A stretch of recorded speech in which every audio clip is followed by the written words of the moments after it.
নমস্কার। বাংলাদেশে শেখ হাসিনা সরকারের পতন হয়েছে, তার প্রধান কারণ ছাত্ররা সরকারি চাকরিতে কোটা তুলে দেওয়ার জন্য তারা পথে নেমেছিল, আন্দোলন করেছিল। সেই আন্দোলনের জেরে বাংলাদেশের এক কলঙ্কিত নতুন ইতিহাসের সূচনা হলো। বাংলাদেশ সরকারের বিরুদ্ধে যে বা যারা আঙুল তুলেছে, সরকারের বিরুদ্ধে কথা বলেছে, তাদের জায়গা হয়েছে আয়নাঘর। সরকারের বিরুদ্ধে যে কথা বলেছে, সে সাহিত্যিক হতে পারে, সাংবাদিক হতে পারে, সাধারণ মানুষ হতে পারে, কোনো লেখক সাহিত্যিক হতে পারে, তাদের জায়গা হয়েছে অন্ধকার গুহার ভেতরে, সেই আয়না ঘরে। যে ঘরে সূর্যের আলো গিয়ে পৌঁছাতে পারত না, তারা চিকিৎসাটুকু পেত না, খাবার আহারটুকু পেত না। বেশ কয়েকজন বন্দির মৃত্যু হয়েছে এই আয়না ঘরে। শোনাবো শেখ হাসিনা সরকারের আমলে যে আয়না ঘরের সূচনা হয়েছিল, যে শেখ হাসিনা সরকার আয়না ঘর বানিয়েছিল, সেই আয়না ঘরের এক নির্মমতম অত্যাচারের কথা, এক অন্ধকার জগতের কথা আজকের এই ভিডিওতে।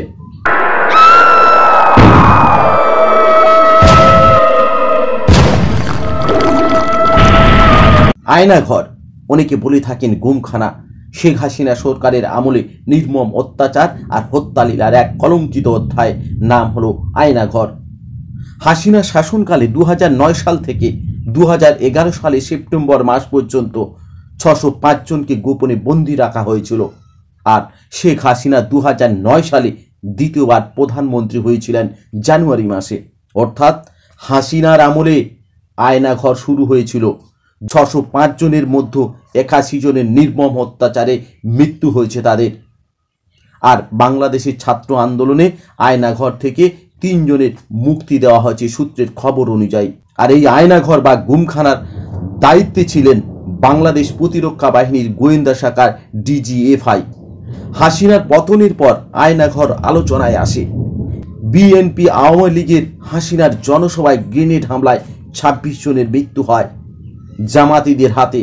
আর সেখান থেকেই শুরু হয় প্রতিহিংসা রাজনীতি। আর শেখ হাসিনাকে ঠেলে দেয় কুশাসনের গুহবরে।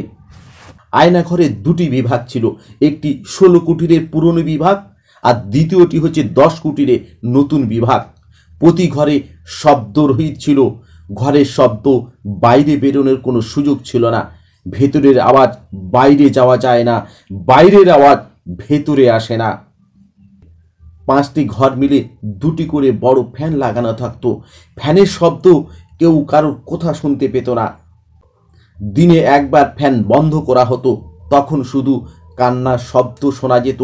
কত মানুষ কাঁদছে আয়না ঘরের ভেতরে, তার কোনো হিসাব নেই। তাদের খাবার দেওয়া হতো সামান্য পরিমাণে, আর সামান্য পরিমাণে তৃষার জল। তাদের ক্ষুধা নিবারণ হতো না। বন্দিরা ঘরের দেওয়ালে লিখে রাখতো তাদের মনের কথা, দুঃখের কথা, তাদের বাড়ি যাওয়ার কথা। ঘরগুলো ছিল 10 ফুট বাই 10 ফুট। ঘরে কোনো জানালা ছিল না, কোনো ছিদ্র ছিল না। ঘরগুলো 2টি করে দরজা থাকতো, একটি লোহার দরজা, দ্বিতীয়টি হচ্ছে কাঠের দরজা। একটি মাত্র ছিদ্র ছিল সেই দরজাগুলো দিয়ে থেকে। আর সেখান থেকে প্রহরীরা দেখতো বন্দিরা ভেতরে কি করছে। আর আয়নাঘরের দায়িত্বে ছিল সামরিক বাহিনীর অবসরপ্রাপ্ত কর্মীরা। বন্দীদের চোখে মুখে কাপড় বেঁধে শৌচাগারে নিয়ে যাওয়া হতো, কেউ কাউকে যাতে চিনতে না পারে। বন্দীদের জিজ্ঞাসাবাদের জন্য একটা আলাদা ঘর ছিল। সেই ঘরের নাম দেওয়া হয়েছিল টর্চার ঘর, অত্যাচারের ঘর।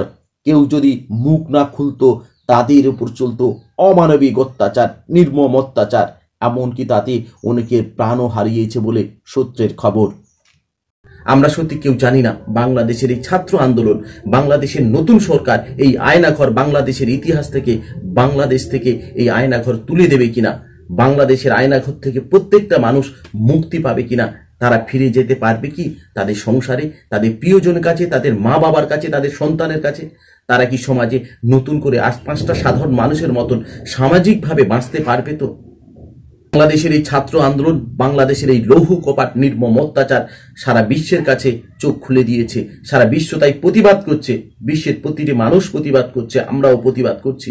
স্বাধীন বাংলাদেশ থেকে এই আয়নাঘর নামক আয়নাঘর উঠে যাক। সরকারের অন্যায় কাজের বিরুদ্ধে যারা মুখ খুলবে, প্রতিবাদ করবে, তাদের জায়গা হবে শুধু আয়নাঘরে। এটা হতে পারে না। সভ্য সমাজে, গণতান্ত্রিক সমাজ ব্যবস্থায় প্রত্যেকটা মানুষের বলার অধিকার আছে, তার প্রতিবাদ করার অধিকার আছে। তাই তারা প্রতিবাদ করবে, সরকারের ভালো মন্দ সমালোচনা করতে পারবে। তাই বলে প্রতিবাদীদের চার দেওয়ালের অন্ধকারে বন্দি রাখা হবে, তাদের নির্মমভাবে অত্যাচার করা হবে। এই অত্যাচার বন্ধ করা হোক, আয়নাঘর তুলে দেওয়া হোক। একমাত্র সেটা পারে ছাত্র আন্দোলন, গণ আন্দোলন। তো আজকের ভিডিও এই পর্যন্ত। তত সময় সকলে ভালো থাকবেন, সজাগ থাকবেন। সকলকে নমস্কার, ধন্যবাদ, জয় হিন্দ।